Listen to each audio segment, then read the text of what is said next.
नमस्कार. आपकी अदालतमध्ये तुमचं स्वागत आहे.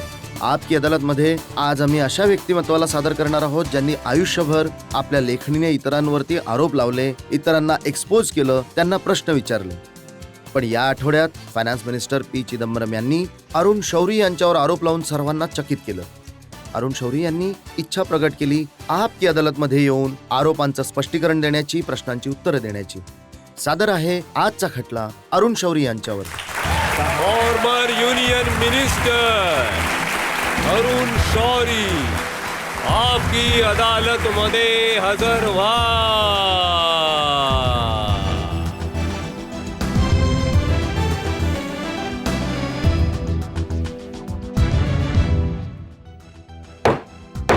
अदालतची कारवाई सुरू करण्यात यावी. आपकी अदालतमध्ये अरुण शौरी यांच्यावर आरोप आहे, यांना टीका सहन होत नाही. शौरी साहेब, आम्ही नुकतंच बघितलं की पार्लमेंटमध्ये वित्तमंत्रींनी एक छोटंसं वाक्य तुमच्याबद्दल बोलले आणि तुम्ही संतापून उठला. ते फक्त इतकंच म्हणाले की ऍक्टिव्ह इंटरेस्ट घेतला होता तुम्ही डिसइन्व्हेस्टमेंटमध्ये आणि तुम्हाला इतका राग आला. नाही, मला तर राग नाही आला, परंतु ते खूपच हुशार वकील आहेत. नंतर त्यांनी शब्दांचा असा वापर केला की जणू काही एखादा पर्सनल इंटरेस्ट यांचा असावा. त्यांचं इम्प्लिकेशन हे होतं. आणि दुसरं, त्यांचं काही इम्प्लिकेशन असेल किंवा नसेल, मीडियाने तर हेच प्रोजेक्ट केलं की साहेब तो मोठा एक खूप मोठा आरोप लागला आहे. तर बाबा, जो काही आरोप आहे ते तुम्ही सांगा, मी त्यांचे सगळे फॅक्ट सांगेन मी त्यांना. मी तुम्हाला सांगतो आरोप काय आहेत. ते असं म्हणाले की जे सेंटोर हॉटेल आहे जुहू इथे मुंबईमध्ये, जेव्हा त्याची डिसइन्व्हेस्टमेंट झाली तेव्हा तुम्ही गरजेपेक्षा जास्त इंटरेस्ट घेतलात, ऍक्टिव्ह इंटरेस्ट. मग काय इनॅक्टिव्ह इंटरेस्ट घेतला पाहिजे? हां, जर कोणाचे एखादे मी तुमचा एम्प्लॉई आहे, तर तुम्ही मला सांगता की हे जाऊन स्टोरी एखाद्या गल्लीमध्ये करा. आज इंडिया टीव्हीवर दाखवली जाईल. तर मी तिकडे जाऊन काय माशा मारणार आहे? मी ऍक्टिव्हलीच काम करणार ना. आज चिदंबरम साहेब आपल्या पोर्टफोलिओमध्ये ऍक्टिव्ह इंटरेस्ट घेत नाहीयेत का? आणि या केसमध्ये तर ते खूपच ऍक्टिव्ह इंटरेस्ट घेत आहेत, की माझ्या नॉलेजमध्ये की ते एका रिटायर्ड ऑफिसरला पर्सनली सिलेक्ट केलंय की बाबा काहीतरी शोध.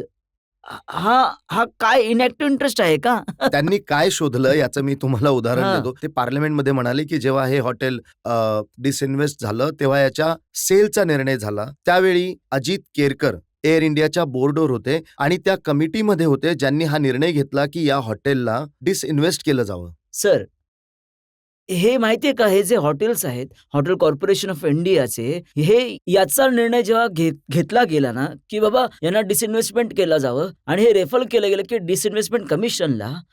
तुम्हाला आठवतं का कोणी त्यावेळी प्राईम मिनिस्टर होतं? देवे गौडाजी होते.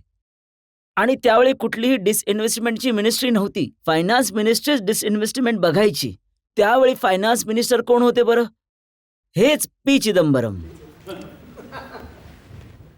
तर त्यावेळी यांना आठवलं नाही का की कोण आहे डायरेक्टर आणि कोणी बनवलेला हा डायरेक्टर होता? इन एनी केस, तुम्ही डिसिजन घेता तो डायरेक्टर राहत नाही. बिल्डर्स कोण असू शकतात याचं क्वालिफिकेशन आणि डिस्क्वालिफिकेशन होतं. जर तुम्ही त्यांना सोडून कोणाला तरी असं डिस्क्वालिफाय केलं, ते क्वालिफिकेशन मग लोक म्हणतील की बघा, he is trying to exclude the potential bidder so as to favour some other bidder. So there are lay down thing decided by the cabinet की बाबा या ग्राउंडवर कोणी डिस्क्वालिफाय होऊ शकतो किंवा क्वालिफाय होऊ शकतो की नाही. तरी गोष्टी कधी कोणी कन्सिडर त्यांनी नाही. आणखी एक स्पेसिफिक अच्छा, आणखीन एक गोष्ट मी तुम्हाला यातली रहस्य सांगतो. ही डिसइन्व्हेस्टमेंटची प्रक्रिया या हॉटेलमध्ये डिसइन्व्हेस्टमेंट मिनिस्ट्री करत नव्हती. हे सुद्धा या गोष्टी यांनी लपवल्या. हे hotel corporation of India air इंडियाची सबसिडरी होती. त्यामुळे एअर इंडियाचं हे सगळं काही काम होतं. आम्हाला तर शेवटी सांगितलं की सप्टेंबर 2001 मध्ये या गोष्टी सुरू झाल्या. 96 मध्ये सप्टेंबर 2001 मध्ये की आता तुम्ही बिड्स बोलवून घ्या. परंतु त्यावर हे सगळं बघा, मग स्पेसिफिक चार्ज जो सीपीएमच्या एमपीजने पार्लमेंटमध्ये लावला, ज्यावर चिदंबरम साहेबांनी उत्तर दिलं. ते म्हणाले की बिड केल्यानंतर ही कंपनी, अजित केरकर यांची कंपनी, पैसा देऊ शकली नाही. आणि आहे. अरुण शौरी यांनी आपल्या मंत्रालयामध्ये बँकर्सना बोलवलं आणि यांच्यासाठी हा पैसा अरेंज केला की सरकारी पैसा द्यावा आणि सरकारकडूनच हॉटेल खरेदी सर करावी. ही सुद्धा खोट्याची सीमा झाली आहे. मी तुम्हाला सांगतो कसं झालं, की ही गोष्ट आहे, की या ज्या बिड्स होती ती रिझर्व्ह प्राइस जी होती सिक्रेट ठेवली होती, जी कॅबिनेटला माहीत होती. त्यापेक्षा 53% जास्त होती. त्यामुळे गव्हर्नमेंटच्या कॅल्क्युलेशनमध्ये ही खूपच चांगली बीड होती. आता ही व्यक्ती म्हणायला लागली, आमची एक पेनल्टी असायची. ते म्हणाले, की डिसेंबर 31ला नाही, मला 10 दिवस आणखी हवेत ते पैसे देण्यासाठी. ठीक आहे, तुम्ही द्या. कारण आम्हाला गमवायचं नव्हतं ना, 153 करोड्स. तुम्ही द्या. मगर ती जी गॅरंटी आहे, जर तुम्ही दिली नाही, तर 5 करोड मधून आम्ही 15 करोड करू. ते म्हणाले, ठीक आहे. ते परत आले. मग म्हणाले, 36 करोडची मी गॅरंटी देतो, परंतु यावेळी आणि आणि बघा बँकेची गॅरंटी आहे. बँक देणार आहे पैसे. मी म्हणालो, की "बाबा, आम्ही तुझ्या बोलण्यावर विश्वास ठेवू शकत नाही."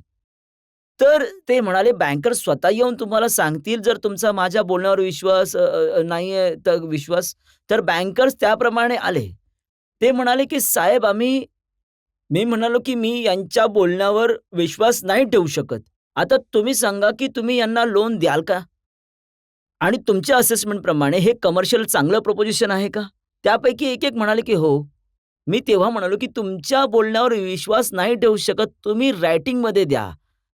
त्यांनी रायटिंगमध्ये दिलं.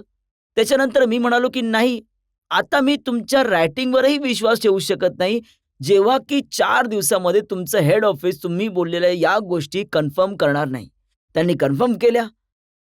ते सगळे पैसे गव्हर्नमेंटला मिळाले. हा व्यक्ती ज्याला कदाचित सटकायचं होतं त्या डीलमधून, कारण त्याला समजलं होतं, की त्यांना इतकी मोठी ही बीड केली आहे. 53 crores over and above reserve price केली आहे. तो अडकला. त्याला पैसे द्यावे लागले. गव्हर्नमेंटला पैसे मिळाले. जे व्हॅल्युएशन आहे ते 246 करोड रुपये होऊ शकलं असतं, परंतु रिझर्व्ह प्राइस केवळ 101 करोड रुपये ठेवलं. ही 240 ची फिगर कुठून आली कळत नाहीये. काल प्रेसलाही विचारलं होतं मी. ते म्हणतात, "नाही, त्यांनी बोलायचं म्हणून बोललं होतं." अरे काहीतरी बेसिस असला पाहिजे ना. ॲडवायझर्स अपॉइंट होतात. ती व्हॅल्युएशन एक्सरसाइज 6-8 महिने चालते. बरं हे काय? मी तुम्हाला एक गोष्ट विचारतो, की ग्रॉस फिगर आहे का? ज्यामधून अजून लायबिलिटीज काढायच्या आहेत? कुणाला माहीत नाहीये.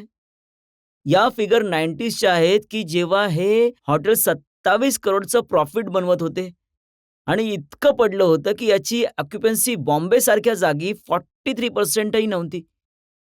आणि त्यावेळी हे 1.5 करोडचा लॉस करत होते. ही तेव्हाची व्हॅल्युएशन की जुनी व्हॅल्युएशन आहे? काहीच माहीत नाहीये.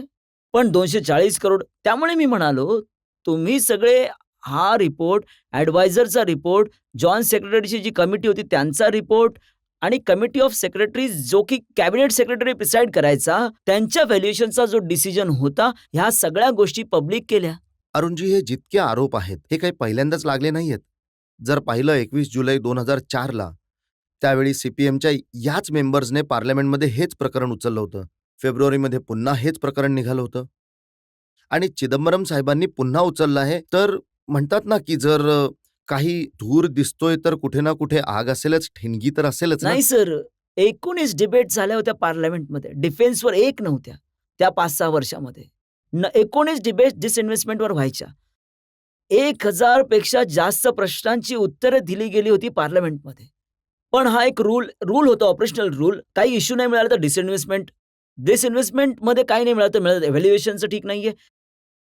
आणि त्याच्यानंतर जर कोणी उत्तर द्यायला लागले, तर करायचं नाही साहेब, नाही, डिटेल्स आहे, जरा शॉर्टमध्ये.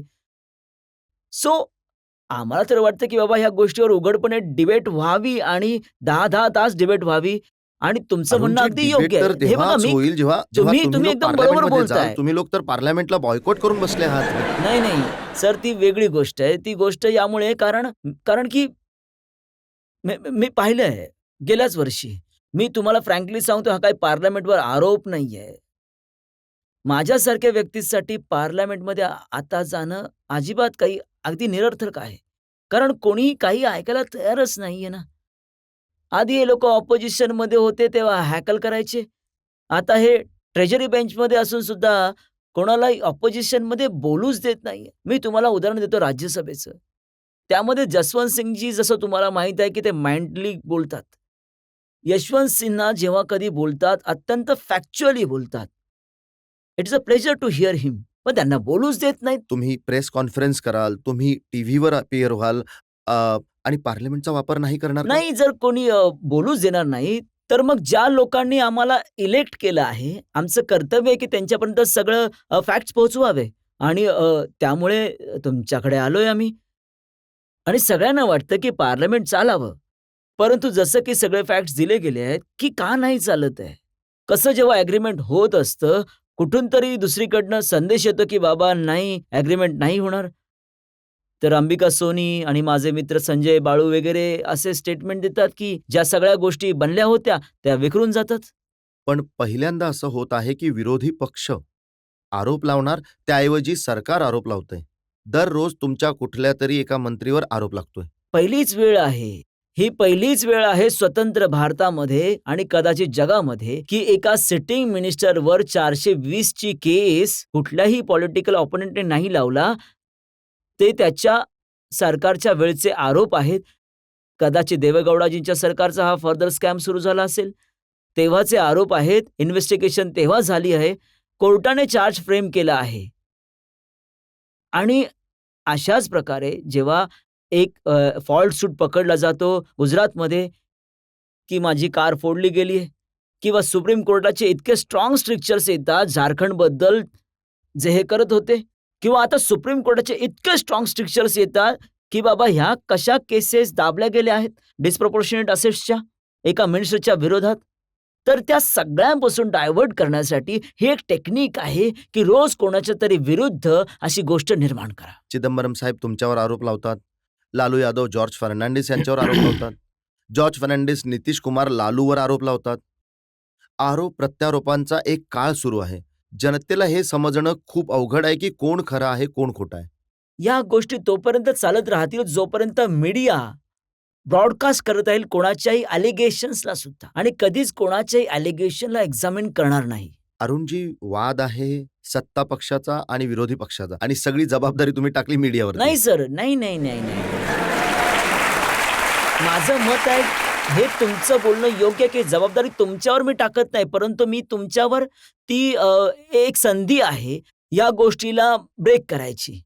तुम्ही ही डिसइन्व्हेस्टमेंट आहात. अरे सीबीआय इन्क्वायरीची काय वाट बघायची? तुम्ही इन्क्वायरी सुरू करा आणि लोकांना सांगा की काय सत्य आहे. माझ्या बोलण्यावर जाऊ नका, चिदंबरमच्या बोलण्यावर जाऊ नका. तुमचं कर्तव्य आहे, तुमची अपॉर्च्युनिटी आहे.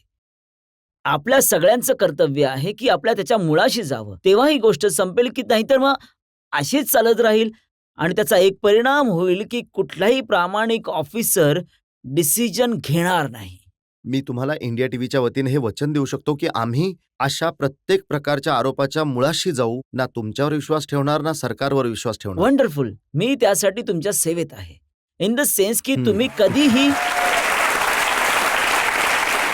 कुठली अशी फॅक्ट असेल, जसं की इंडियन एक्सप्रेस आजकाल इन्व्हेस्टिगेशन करतात, तुम्ही यामध्ये प्रसिद्ध आहात. कोणत्याही अशा फॅक्टला एक्सक्लेव्हेट करण्यामध्ये कुठली असिस्टंट मी जर देऊ शकेल, मी वचन देतो की मी तुम्हाला देईन. तुमच्या डिसइन्व्हेस्टमेंटचा, तुमच्या प्रायव्हेटायझेशनचा काय परिणाम झाला राजकारणावर, या संदर्भात जनतेच्या आरोपांवर स्पष्टीकरण मागूया अरुण शौरी यांच्याकडून एका ब्रेकनंतर.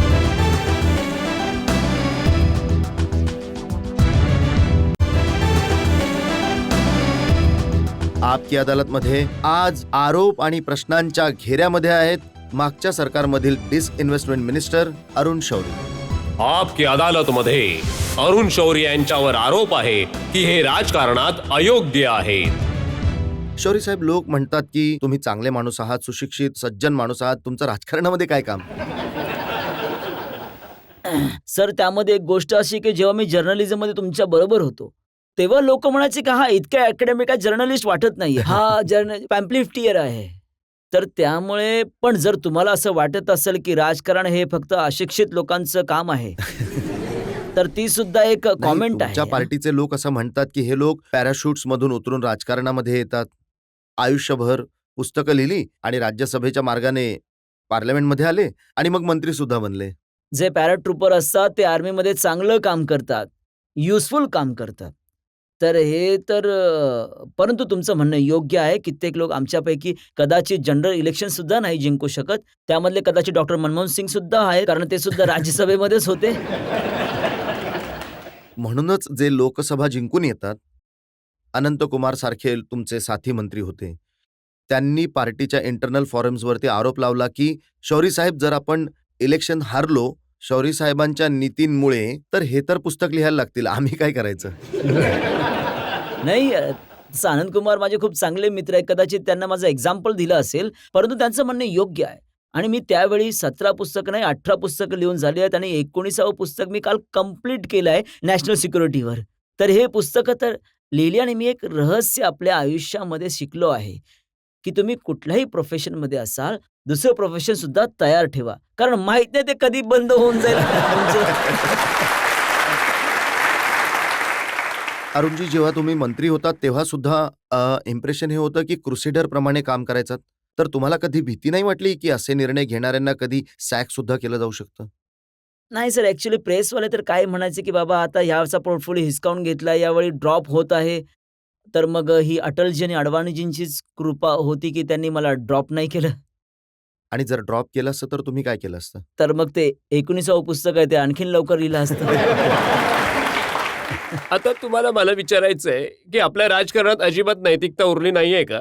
हे लोक सगळ्यांना चोर समजतात का? याबद्दल तुम्हाला काय म्हणायचंय? नाही, नाही. त्यांना माहीत आहे, की ते चोर नाहीये. तरीसुद्धा आरोप लावायचा. शौरी साहेब, जेव्हा असे आरोप लागतात तेव्हा तेव्हा काय मनामध्ये निर्णय घेता की जर परत कधी सरकार बनलं तर पुन्हा डिसइन्व्हेस्टमेंटचं काम कराल का? नाही. पण अटलजी, अडवाणीजी म्हणतील तेव्हा करू.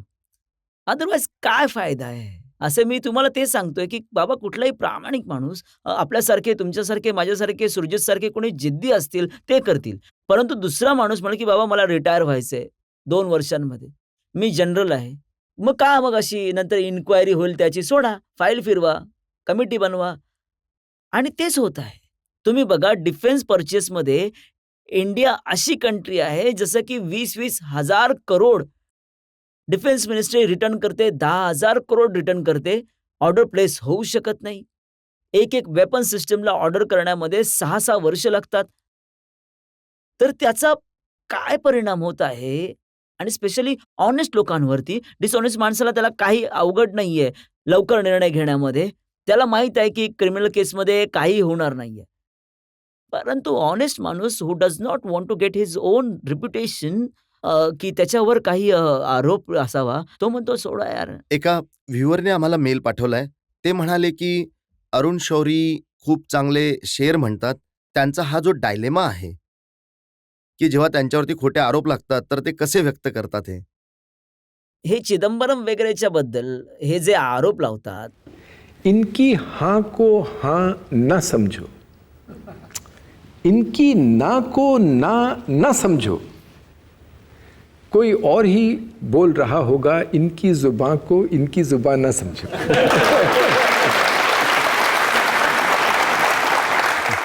बरेचसे आरोप आहेत, प्रश्न आहेत. आणखी एक भाग एका छोट्याशा ब्रेक नंतर.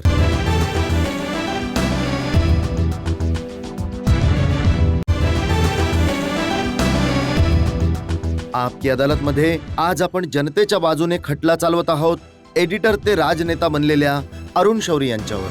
आपकी अदालतमध्ये अरुण शौरी यांच्यावर आरोप आहे की हे आपल्या बोलण्यावर टिकून राहत नाही.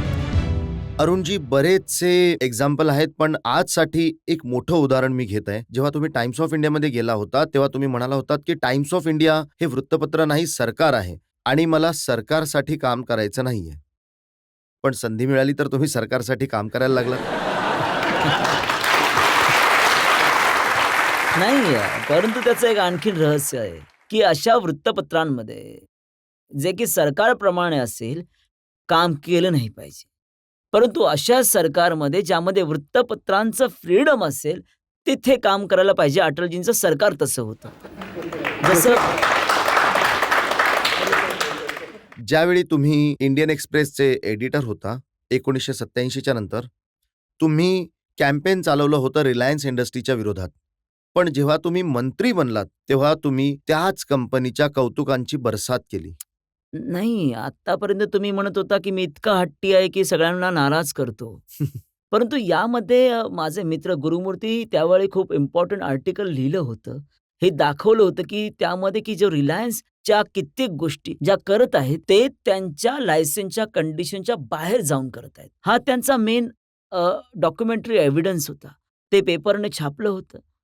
आता सगळं मान्य करता आणि हेच मी माझ्या स्पीचमध्ये म्हणालो होतो, धीरूभाई अंबानीच्या डेथ अॅनिव्हर्सरीला जेव्हा प्रेसिडेंट साहेब होते, डॉक्टर मनमोहन सिंग, की तुम्ही स्पीच त्यावेळेचं वाचा. ते सुद्धा तिथे गेले होते काँग्रेसच्या वतीने, की हे बघा आज ही सिच्युएशन आहे, की सगळे मान्य करतो, की लायसन्सिंग सिस्टम योग्य नव्हती. ज्याचं उल्लंघन यांनी केलं, तर लायसन्सिंग सिस्टम आज चेंज केली गेली आहे आणि लायसन्सिंग सिस्टम चेंज झाली पाहिजे, हे मी आज म्हणत नाहीये. हे मी 1965 मध्ये जेव्हा मी डॉक्टर थिसिस लिहिलं होतं, तेव्हापासून मी लायसन्सिंग सिस्टमच्या अगेन्स्ट लिहीत राहिलो आणि बोलत आलेलो आहे, की साहेब यामुळेच इंडिया एक जनरेशन गमावेल, 25 वर्ष गमावेल आणि तेच झालं. जेव्हा गव्हर्नमेंट लायसेन्सिंग सिस्टीम बनवतं, जी अत्यंत खराब आहे, ठीक नाहीये, तर धीरूभाई अंबानी सारखे लोक हिरो आहेत. कारण ते ब्रेक करतात लायसन्स, तेव्हा गव्हर्नमेंटला जाग येते की जे आपण काम केलंय ते अजिबात योग्य अच्छा. नाहीये. तर आता जज साहेब हे म्हणाले, हीच वाक्य साधारण मी त्या त्या स्पीचमध्ये म्हणालो होतो, की एक खूप मोठं नोबेल प्राइज विनर, जे की मी मानतो, की खूप मोठे थिंकर होते 20th सेंचुरीचे प्रोफेसर हाईक. त्यांच्या हवाला देऊन मी त्यांना गोष्ट बोललो होतो, की कशी सोसायटी मग लॉसला डिसरिगार्ड करते आणि त्यामुळे मग लॉ चेंज होतो. मग त्यावर तुम्ही म्हणता, की साहेब हे तर आपलं व्ह्यू चेंज करत असतात. ही गोष्ट खरी आहे का, की तुम्ही त्यावेळी जे बोलला होता, त्याने जनतेला एक वेगळीच प्रतिमा दाखवली होती? असू शकतं. पण मग असू आता शकतं. निदान त्यासाठी तुम्ही जनतेची कधी माफी तरी मागितली नाही, पाहिजे? माफी मागितली पाहिजे. तर हे बघा, जर मी तुम्हाला गोष्ट मी आज योग्य वाटत आहे, ती सांगत आहे, तर जनता स्वतः विचार करेल. माझ्या बोलण्यावर तर नाही जाणार ना. आणि आज तुम्हाला लायसन्स सिस्टम वाटत असेल, तर माझे व्ह्यू त्यावर जज साहेबांचे व्ह्यू 40 वर्षांपासून जेव्हापासून मी लिहायला सुरू केलंय, एक कन्सिस्टंट व्ह्यू राहिला आहे. ही गोष्ट खरी आहे का, की जेव्हा IPCLचा डिसइन्व्हेस्ट करत होता आणि रिलायन्स त्यामध्ये इन्व्हॉल्व होती, तेव्हा खूप प्रेशर होतं तुमच्यावर? हो, प्रेशर होतं खूप. खूप प्रेशर होतं, की रिलायन्स, कारण रिलायन्स, आता तुम्ही बघा कोणीही बिडर असतो, जेव्हा तो तिथे येतो, त्या स्टार्टिंग लाईनवर त्याच्याबद्दल इंडियामध्ये इतक्या जास्त गोष्टी फॅब्रिकेट करून मिनिस्टरपर्यंत पोहोचवल्या जातात. मी पाहिलं आहे. एक कोणतरी रुईया, एक जसप कंपनी कलकत्तामध्ये, जी 17 वर्षांपासून सिख कंपनी होती. हा एक व्यक्ती बीड जिंकला. हायकोर्टामध्ये केसेस, सुप्रीम कोर्टामध्ये केसेस. आता त्याने 1.5 वर्षामध्ये टर्नअराउंड केलं. अशा प्रकारे जेव्हा टाटा पुढे आले, एअर इंडियाच्या इन्व्हेस्टमेंटमध्ये टाटांच्या अगेन्स्ट इतक्या कंप्लेंट्स, पार्लमेंटमध्ये, पार्लमेंटच्या बाहेर. त्याच प्रकारे रिलायन्सच्या अगेन्स्ट एक खूप स्ट्राँग नोट आली. काहीतरी कदाचित 23 पानांची नोट होती, की रिलायन्सला डिस्क्वालिफाय करा. एक खूप इम्पोर्टंट माणसाची आणि माझ्या मित्राची होती. मी त्यावर स्वतः आपलं ओपिनियन फाईलमध्ये डिक्टेट करून ठेवलंय. तर आमचे जे सेक्रेटरी होते ते म्हणाले, की तुमचं म्हणणं ठीक आहे. परंतु तुम्ही ही जबाबदारी तुमच्या डोक्यावर नाही घेतली पाहिजे. एक एक सेक्रेटरी ऑफ द मिनिस्ट्री, ही माझी ड्युटी आहे यावर तुम्हाला ॲडवाईस देणं. You must take clearance of the prime minister. कारण हा खूप मोठा निर्णय आहे. यामध्ये रिलायन्सचा सहभाग आहे. This is corporate war going on. You will be blamed. I said, "no, no. What is the point in the law?" ते म्हणाले, "नाही, नाही, तुम्ही योग्य आहात, परंतु तुम्हाला मी सांगतो, यू मस्ट गो." मग कॅबिनेटची मीटिंग झाल्यानंतर मी अटलजींना सांगितलं. मी म्हणालो, की "सर, गोष्ट अशी आहे, की माझं इन्स्टिंक्ट आहे, की मी तुमची परवानगी घेऊ नये. पण माझा सेक्रेटरी म्हणत आहे, कारण की ही रिलायन्स बाबतची गोष्ट आहे. त्यामुळे मी इन्फॉर्म नक्कीच करावं. नाहीतर लोक म्हणतील, की बाबा काहीतरी आरोप लागलाय, की पैसा घेतला आहे, रिलायन्सला फेवर केला आहे." अटलजी म्हणाले, "हो, ते तर करतीलच." मग काय झालं, तर मी म्हणालो, "सर, गोष्ट आहे, की मी हा डिसिजन घेतलाय." ते म्हणाले, "जे योग्य आहे ते करा. इथं कोणाचं काय ऐकायची गरज नाही." विचार करा, प्राईम मिनिस्टर असं बोलत असतील, तर त्यांच्याबरोबर काम करत असलेल्या माणसाला किती कॉन्फिडन्स मिळत असेल, की हो आपण योग्यच गोष्ट करतोय. रिलायन्स असो, टाटा असो, कोणीही असो. तुमच्यावर आरोप आणि प्रश्नांचा शेवटचा भाग एका ब्रेक नंतर.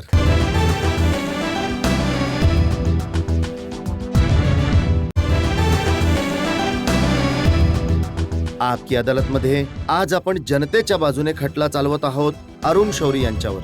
आपकी अदालतमध्ये अरुण शौरी यांच्यावर आरोप आहे की हे आपल्या पार्टीसाठी लायबिलिटी बनले आहेत. तुमची जेव्हा मी हिस्ट्री वाचत होतो तर समजलं की कॉलेजमध्ये तुम्ही हॉकी खेळायचात आणि हॉकीच्या टीमचे कॅप्टन होता. हो हो. मग कॅप्टनला तर संपूर्ण टीमला घेऊन चालायचं असतं. जेव्हा राजकारणामध्ये आलात तेव्हा एकटेच चालू लागलात, सगळ्यांना मागे सोडलं. नाही, असाइनमेंटवर डिपेंड करतं. जसं तुम्ही डिसइन्व्हेस्टमेंट म्हणालात, इट इज अ कॉन्ट्रोव्हर्शियल असाइनमेंट. जो कोणी करेल, जेव्हा इंग्लंडमध्ये मिसेस थेचरच्या अगेन्स्ट अंडर जे काम करत होते, त्यांच्याबरोबर सुद्धा असंच व्हायचं. कारण ते दुसऱ्याचा एम्पायर विकण्याचा प्रयत्न त्यांनी रिस्पॉन्सिबिलिटी आहे. पण जर फॉरेन पॉलिसी आहे, तर त्यामध्ये काही इतकी मोठी कॉन्ट्रोव्हर्सी नाहीये. हेच तुमच्या पार्टीचे लोक म्हणाले की अरुण शौरी सारखे लीडर पार्टीसाठी लायबिलिटीज बनले आहेत, कारण तुम्ही जे प्रायव्हेटायझेशन केलं, तुम्ही जो विनिवेश केला, त्याचा परिणाम जनतेच्या मनावर असा झाला की निवडणुकीच्या वेळी वोट मिळाले नाही. नाही, मला असं नाही वाटत. हे बघा, असं कसं होऊ शकतं की पंजाबमध्ये वोट मिळाले आणि तिथे विनिवेशचं कौतुक झालं. मध्य प्रदेशमध्ये, राजस्थानमध्ये विनिवेशमध्ये काही इफेक्ट नाही झाला आणि इतर जागी इफेक्ट झाला. हे याची सगळी वेगळी कारणं असू शकतात. मग ह्याचं आणि तर एकच बघा, कारण असू शकतो की सोनिया गांधी यांची पॉप्युलरिटी इतकी जास्त आहे की तुम्ही लोक मागे राहिलात. नाही, कदाचित असं सुद्धा नसेल. पुढे जाऊन बघा, इलेक्शन ते सुद्धा हारतच आहेत. ह्या ज्या खूप चतुर समजल्या जायच्या, गोवा आणि झारखंडमध्ये सुद्धा चतुराई दिसली आहे. आज एक अशा मिनिस्टरला सोबत ठेवणं, ज्यामुळे की एका चांगली व्यक्ती डॉक्टर मनमोहन सिंग टाईपची सुद्धा प्रतिमा खराब होऊ शकते. यात काही मोठी चतुराई नाही आहे.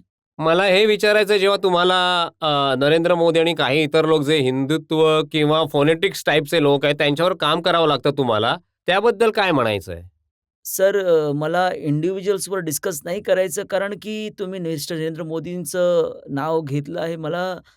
जितकं मी त्यांना ओळखतो, मला कुठलंच फॅनेटिझम त्यांच्यामध्ये दिसत नाहीये. आणि ही एक मीडिया इमेज बनवली जाते. आणि आज जर तुम्ही पाहिलं, तर डेव्हलपमेंटसुद्धा जितकं काम नरेंद्र मोदी सरकारचं करत आहे गुजरातमध्ये, माझ्या मते तुम्हाला कुठलंच असं एक्झाम्पल मिळणार नाही. कुठल्या गव्हर्नमेंटने फिस्कल डिफिसिटला एकदम 1/3 केलं आहे 2 वर्षांमध्ये. कोणी असे अनपॉप्युलर डिसिजन घेतले आहेत, पॉवर रेट्स ॲग्रीकल्चरमध्ये जास्त करणे, बस फेअर्स वाढवणे, हे जे हॉस्पिटल चार्जेसला जास्त करणे, सो दॅट सेल्फ सफिशियंट बनू शकतील. एम-एल-एज वगैरे त्यांच्यावर नाराज का आहेत? कारण त्यांनी कुठल्याही कॉर्पोरेशनच्या हेडला एम-एल-ए राहू दिलं नाहीये. एम-एल-एला राहू दिलं नाहीये हेड. तर या सगळ्या गोष्टी गव्हर्नन्ससाठी जे आपण लिहित राहतो की झाल्या पण पाहिजे. अरुणजी, पब्लिक परसेप्शन तर हे आहे की जेव्हा गुजरातमध्ये राईट्स झाले, नरेंद्र मोदींचं सरकार होतं, त्यांच्या सरकारने राईट्सला थांबवण्यापेक्षा इन्स्टिगेट करण्याचं काम केलं. सर, ते तुमचं पब्लिक परसेप्शन काय आहे, काय नाहीये. परंतु नरेंद्र मोदीजींना तुम्ही इथे बोलवावं, त्यांच्या गोष्टींचं डिटेल्स देऊ शकतील. आणि मी तुम्हाला एक खरं सांगतो की केवळ मीडियाच्या इमेजवर नाही गेलं पाहिजे. कारण मी माझ्याबद्दल सुद्धा पाहिलंय की जे त्या गोष्टी आत होत असतात, त्या डिसरिगार्ड्स करून काय गोष्टी लपत होत्या. तर जर माझा आपला अनुभव याच्याबद्दल आहे, तर त्यामुळे जेव्हा प्रश्नच असा आहे की साहेब, पब्लिक परसेप्शन हे आहे आणि ते पब्लिक परसेप्शन मीडियाकडनं आलं आहे. त्यामुळे मी तुम्हाला रिक्वेस्ट करेन की तुम्ही एकतर स्वतः फॅक्ट्स एक्झामिन कराव्या किंवा त्यांना इथे बोलवावं आणि त्यांना विचारावं. जेव्हा Shri Arun Shourie as a journalist पब्लिकचं परसेप्शन बनवतात, तर ते ठीक आहे. आणि आजची मीडिया जर श्री नरेंद्र मोदींच्या अगेन्स्ट परसेप्शन बनवत आहे, तर ते चुकीचं आहे. तेव्हा तुम्ही मीडियावरती प्रहार करत आहात. नाही. नाही, पण सर, माझा कायम हाच व्ह्यू राहिला की जेव्हा मी जर्नलिस्ट सुद्धा होतो, हे नाही की मी बरोबर आहे किंवा माझे पब्लिक माझ्या व्ह्यूवर चालावं. हे आमचं कर्तव्य आहे की आम्ही फॅक्ट्स पुढे ठेवाव्या आणि पब्लिक आपल्या गोष्टी स्वतः विचार कराव्या, त्या फॅक्ट्सवर लक्ष द्यावं, त्यावर रिफ्लेक्ट करावं. जर पब्लिक कोणाच्या तरी बोलण्यावरनं चालली तर डेमोक्रेसी चालूच शकत नाही. जयललिता ज्यांच्या विरोधात चार्जेस प्रूफ झाले होते करप्शनचे, असं असून सुद्धा जेव्हा निवडणूक होते तेव्हा त्या निवडणूक जिंकतात. मनमोहन सिंग जेव्हा निवडणूक लढतात साऊथ दिल्लीमध्ये तेव्हा ते हारतात. हां, तर आणि त्यामुळेच मग पब्लिकने विचार केला पाहिजे, की मग त्याचा काय परिणाम होतो. तर जेव्हा ते वोट करतील त्यांनी या गोष्टीनुसार निर्णय घ्यावा. आणि दुसरं, आपण सगळे ते प्रेशर बनवावं, की बाबा असं चॅलेंजेस लॉमध्ये यावे. हेच कारण आहे का की तुमच्यासारखे लोक निवडणूक लढत नाही? नाही, आम्हाला काही लढण्यासाठी तिकीट सुद्धा देत नाही. पण तुम्ही मला सोडा, अशी परिस्थिती आली आहे, की डॉक्टर मनमोहन सिंग सारखी व्यक्ती निवडणूक लढवू शकत नाही. तर एक खूप सीरियस सिच्युएशन आहे, ज्याला कंट्रीने त्यावर रिफ्लेक्ट करायला पाहिजे. तर त्यांचं पुढे जाऊन नाही आज काय परिणाम होत आहे. जर आपली इलेक्ट्रोल सिस्टम इतकी खराब झाली आहे आणि आपण रिफॉर्म सुद्धा करायचे नाही, कारण की नाही साहेब ते तर कॉन्स्टिट्यूशन फादर्सने केलं होतं, किंवा इनर्शियाने विचार करू इच्छित नसेल तर मग त्यावर मग रडण्यात काय अर्थ आहे. इतकं नक्कीच सांगा की जर तुमची पार्टी तुम्हाला म्हणाली लोकसभेची निवडणूक लढण्यासाठी, तर ते प्रेफर कराल का मग राज्यसभेचा मार्गच तुम्हाला? सर, हे पार्टीवर तुम्ही सोडा. लोक कदाचित त्यांच्या मनात आलं की तर तिकीटच देणार नाहीत. तर तुमचं बोलणं ऐकलं तर डिसइन्व्हेस्टमेंट ते हारत आहेत. तर ते म्हणतील की तुम्ही मग त्याच्यानंतर म्हणतात की हा दावा करतो की बाबा यांना लोकसभेची सीट मिळावी. तेच डिसाईड करतील.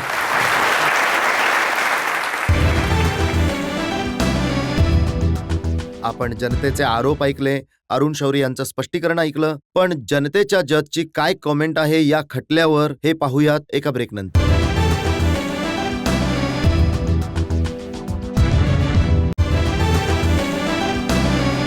आज आपण जनतेच्या बाजूने खटला चालवला मागच्या सरकारमध्ये मंत्री असलेले अरुण शौरी यांच्यावर. अरुण शौरी यांच्या या खटल्यावर जनतेचे जज सुरजित भल्ला यांचा निर्णय. हे सगळं ऐकून तुमच्यासाठी 4 शिक्षा आहेत. एक तर UPA गव्हर्नमेंटला डिसइन्व्हेस्टमेंट मिनिस्टरची खूप गरज आहे. तर पहिली शिक्षा तुम्हाला ही आहे की तुम्ही तिथे जाऊन डिसइन्व्हेस्टमेंट मिनिस्टर बनावं. दुसरा, तुमच्यावर आरोप लावला गेलाय की तुम्ही टीम प्लेअर नाही, मिसफिट आहात. तर या इंडियन क्रिकेट टीमला कॅप्टनची खूप गरज आहे. तरी तुमची दुसरी शिक्षा आहे. तिसरा हा आहे की तुम्ही लायबिलिटी आहात.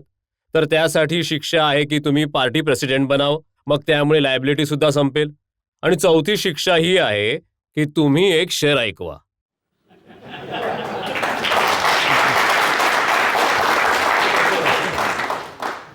शेर आहे, फिराजचा शेर आहे. हे सगळे जे विचारतायत की सरकार गेलं साहेब त्याबद्दल तुम्हाला वाईट नाही वाटत आहे का काही? तर फिराजचा एक खूप चांगला शेर आहे. तो आपल्या लक्षात ठेवला पाहिजे की वो थी शपे वस्ल, ये है सुबह शपे वस्ल. That was the evening of our being together. This is the morning after the evening of our being together. उसके वायदों को भुला, रात गई, बात गई. आता नवीन गोष्टी केल्या पाहिजे.